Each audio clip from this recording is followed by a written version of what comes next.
देखंतु आज विधानसभा रथयात्रा विभ्राट नहीं कि मुलतवी प्रस्ताव आसीथिला एवं सरकार एवं आईन मंत्री ये कथा को मानिबा को नाराज सेथिपाई आमे गृह त्याग कलु। वास्तव रे देखिबा को गले से दिन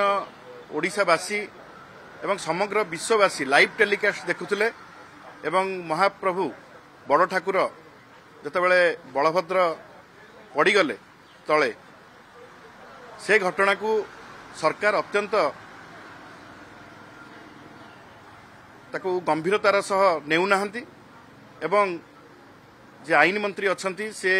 ये घटना को अति चतुरतार सह महाप्रभु को लीला कहीकि ये घटना को एड़े जावाक बसिचंती। जेतेबेले महाप्रभु बड़ ठाकुर जेतेबेले पड़गले एवं गोटे स्त्रीलोकर मृत्यु होईची आईन श्रृंखला परिस्थिति सृष्टि होगी लाठीचार्ज करा जाईची। जेतेबेले शह शह लोक चिकित्सा पई जाइचंती ए दला चकटारे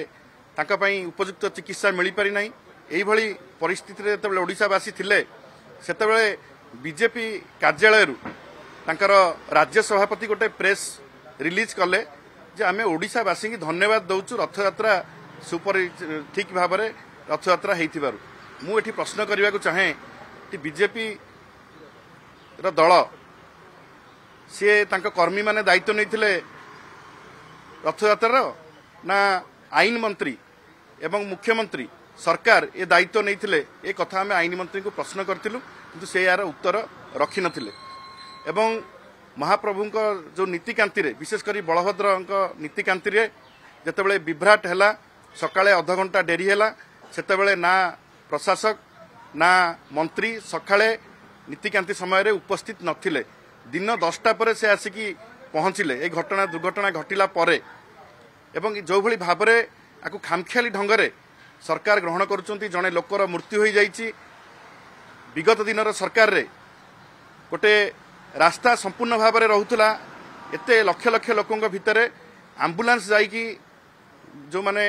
सनस्ट्रोक रे किंबा एक्सीडेंट पई आंबुलांस जाइकी लोकों को नेकी भितरु आसी परतुला। व्हेराज ये सरकार समय रे से माने काहाकू दायित्व देई नथिले। दायित्व संपूर्ण भाव में अन्य मानक ऊपर छाड़ी देई केही भी सरकार रु जणे भी सेही नीति निर्घंट समय रे सकाळू जेतेबेले पहंडी होतुला से समय केही भी प्रेजेंट नथिले। लाइव टेलीकास्ट होतुला कोनोसी मंत्री किंबा केही भी दायित्व रे नथिले। ता परे ए घटना घटिला परे 3टी मंत्री को दायित्व दिया गला किंतु जत नवीनम को सरकार थिला सेतेबेले 5-5टी मंत्री को 5 दिन आगुरु दायित्व दिहाई सेठी रथयात्रा किभଳି भाबरे सुपरिचालना हबो ता पई दायित्व दिया जाउतला। किंतु दुर्भाग्य ए सरकार ए घटना को जेहेतु सीरियसली नौनाहांती तेणु आमे अत्यंत क्षोभ प्रकाश करूछु जे महाप्रभु कर जो रथयात्रार दायित्व होची राज्य सरकार से यह न मानिबा एवं एभली महाविभ्राट को सुरुखुरु रथयात्रा होई कही कि टाळीदबा या अत्यंत दुख एवं परितापर विषय। आमे याकु दृढ़ भाव में निंदा करुचु एवं जो भली भाव में मंत्री उत्तर प्रथम थर जेतेबेले उत्तर देले सेथिरे संपूर्ण भाव में ए घटना गुडी को एडाई जाई कहले अत्यंत श्रृंखलार सह रथयात्रा होईची ताकू आमे दृढ़ भाव में निंदा करुचु एवं द्वितीय थर उत्तर देला बेलकू ए जो आर्जनमेंट मोशन को मिथ्या बोली कहिथिले एवं विरोधी दल उभय बीजेडी एवं कांग्रेस को मिथ्यावादी बोली जो आक्षेप कले से आम गृह त्याग करूँ एवं आम दृढ़ भाव में निंदा करुँ सरकार को एवं विशेष करिकी माननीय मुख्यमंत्री आईन मंत्री एवं बीजेपी कार्यालय जो प्रेसमिट करिकी ओडिशावासी को धन्यवाद दिया एवं आपको गोटे बीजेपी दलर कार्यक्रम बोली रथयात्रा को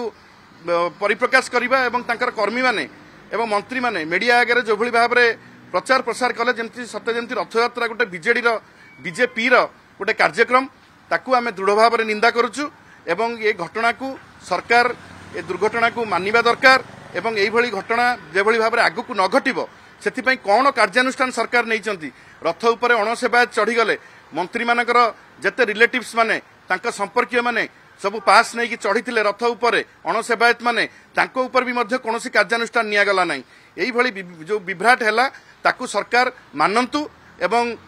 प्रभुଙ୍କ पाखरे क्षमा प्रार्थना करंतु एवं एही भली जो भूल न हबो ता ऊपर कार्यानुष्ठान निया जाऊ एवं एही घटना जो घटिला ता ऊपर माननीय मंत्री गृह दुख प्रकाश करंतु यह आमर दाबी थिला। अत्यंत क्षोभर विषय मंत्री या चतुरतार सह एड़े देवाक चाहूथिबारु आमे एवं मिथ्या आरोप बोली आक्षेप करिथिबारु आमे एई प्रसंग रे आज जो आडजर्नमेंट मोशन आसीथिला आमे गृह त्याग करथिलु।